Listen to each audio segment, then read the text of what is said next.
సురవరం ప్రతాపరెడ్డి 1944 వరంగల్ కోటలో సెలవు పందిళ్లు వేయించి కవి సమ్మేళనం ఏర్పాటు చేశారు. ఆ పందిళ్లు రజకారుల మూక తగలపెట్టింది. అప్పుడు ఆ బూడిద కుప్ప మీద చెప్పుల్లేని కాళ్ళతో నిలబడి ధైర్యంగా కవిత్వం వినిపించాడొక యువకుడు. ఆయనే దాశరథి కృష్ణమాచార్య. ప్రజాపక్షం వహిస్తూ నిరంకుశత్వంపై కవితాగ్నిదారులు కురిపించిన దాశరథి శతజయంతి నేడు. తెలుగు సాహిత్యం గర్వించే మహాకవి దాశరథి కృష్ణమాచార్య.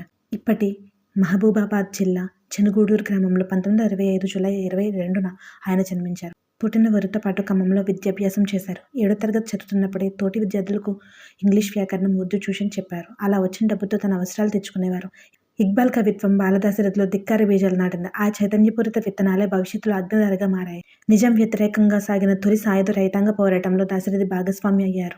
ఓ నిజాం రాజ పిశాచమా కన్నరాడు, నిన్ను బోలిన రాజు మాకెన్నడేని, తీగలను తెంపి అగ్నిలోను దింపినావు, నా తెలంగాణ కోటి రత్నాలు వీణ అంటూ నాటి రాచరిక పాలనపై సూటిగా తన పద్యాల కాగడలతో అక్షరాల నిప్పులు కురిపించారు. నాటి జమీందారులు, భూస్వామ్యుల అరాచకాలు, అన్యాయాలు, అక్రమాలను తన పద్యాల్లో ఎండగట్టారు. అద్భుత ఉపన్యాస ప్రావీణ్యంతో ప్రజల్లో చైతన్యం నింపారు. ఆలోచింపచేసే అక్షరాలు. తెలుగు, ఉర్దూ, ఆంగ్ల సాహిత్యాల్లో గొప్ప కవిత్వ మెలకువలు ఎరిగిన లాక్షణికుడు దాశరథి. ఆయన ఆశయవాది మాత్రమే కాదు, ఆచరణశీలి కూడా. అందుకే తెలంగాణ రైతాంగ పోరాటంలో ప్రత్యేకంగా పాల్గొన్నారు. నిజాం ప్రభుత్వం జైలు శిక్ష వేస్తే దాశరథిని నిజామాబాద్ కోటలో ఖైదు చేశారు. అక్కడ పళ్ళు తోముకునే బొగ్గుముక్కలతో జైలు కోడలపై పద్యాలు రాసి తన తెగువ చాటుకున్నారు. ఆంధ్ర మహాసభలోనూ గణనీయమైన పాత్ర పోషించారు. తెలంగాణ మట్టి స్వభావాన్ని తన కవితాక్షరాలతో పొదిగి ప్రజలతో మమేకమయ్యారు. కవిగా దాశరథి అనేక నూతన పోకడలు పోయారు. తను చదివిన ఉర్దూ, ఆంగ్లం, తెలుగు భాషలోని సాహిత్య సౌందర్యాన్ని తన కవిత్వంలో అద్భుతంగా చిత్రీకరించారు. మీర్జా గాలిబ్ గీతాలను తెలుగులోకి అనువదించారు. పర్షియన్ భాషలో 4 పాదాలతో కూడిన రసాత్మకమైన రుబాయత్లను రుబాయిలుగా తెలుగులో ప్రయోగాత్మకంగా రాశారు. నిజాంపై వ్యతిరేకతే కాకుండా అనంతరం ఏర్పడిన స్వతంత్ర భారత ప్రభుత్వ నాయకత్వంపై వ్యంగ్యాత్మకంగా రాసిన రుబాయి ఇది. కళ్ళమున్నది చేతిలో, గుర్రం మాత్రం పడ్డది గోతిలో. స్వర్గమును గూర్చి నాకు సర్వమూ తెలియు, మనసు సంతపడుటకు మంచి ఊహ, ప్రతిదీ సులభముగా సాధ్యపడదు లెమ్ము, నరుడౌట ఎంతో దుష్కరము సుమ్ము అంటూ దాశరథి కలం ద్వారా తెలుగులోకి వచ్చిన గాలిబ్ గీతాలు ఆలోచింపచేస్తాయి. తెలంగాణతనాన్ని పుణికిపుచ్చుకొని మొదట పద్యం, ఆ తర్వాత వచన కవిత్వం మహోన్నతంగా రాశారు దాశరథి. వందలాది సినిమా పాటలతో ప్రజలను రసడోలికలలో ఓలలాడించారు. అగ్నిధార, రుద్రవీణ, మహోదయం వంటి ఖండ కావ్యాలను వెలువరించారు. దాశరథి కవిత పుష్పకం ఆంధ్రప్రదేశ్ సాహిత్య అకాడమీ ఉత్తమ కవితా పురస్కారం అందుకుంది.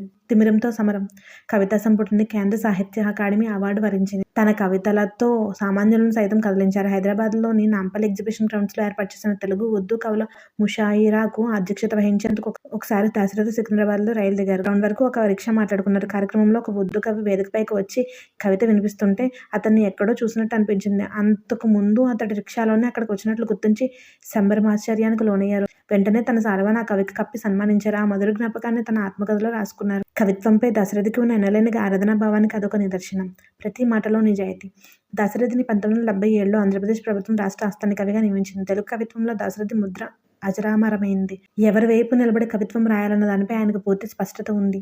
లేదు చల్లారగా లేదు, పేదదాని గుండెలోని శ్మశాన వాహిని కాల్చివేయను, బంగారు గద్దెలెక్కి పేదలను సిగరెట్లుగా పేల్చువారి, ఊరి పొలిమేరలు మారి, దేశ సహవాసం కోరి, జాతమతాలను పాతర వేసి, పచ్చ నోట్లతో కొందరు, కత్తిపోట్లతో కొందరు ప్రజల ఓట్ల విలువను పడగొట్టాలని చూస్తున్నారు.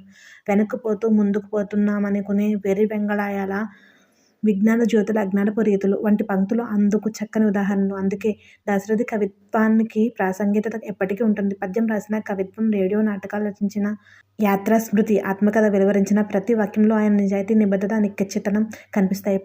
ప్రజా కవిత్వంతో పాటు ఎల్లకాలం ప్రజల హృదయాల్లో నిలిచిపోయే గొప్ప సినిమా పాటలు రాశారు దాశరథి. ఖుషిగా నవ్వుతూ, చల్లకి మాటలు రువ్వుతూ, నీవు రావు నిదురు రాదు వంటివి ఆ కోవలోవే. ఆ చల్లని సముద్ర గర్భం దాచిన బడబానల మెంతో, ఆ నల్లని ఆకాశంలో కానరాని భాస్కరులెందరో లాంటి గేయాలైతే దాశరథి రచనలోని పదునును పట్టచూపుతాయి. 1987లో దాశరథి కలం పూర్తిగా మూగపోయింది. అయితే ఆయన పాటించిన విలువలు, నడిచిన అడుగుజాడలు తెలుగు సాహిత్యం ఉన్నంతవరకు చిరంజీవిగా నిలుస్తాయి. ఈ ఆర్టికల్ ఈనాడులో వచ్చిన సామాన్యుల కవితా స్వరం అనే జూగంటి జగన్నాథం గారి ఆర్టికల్. ఇలాంటి మరెన్నో విషయాలు తెలుసుకోవడానికి మా ఛానల్ని సబ్స్క్రైబ్ చేసుకోండి. అంతవరకు సెలవు. ధన్యవాదాలు. జై హింద్.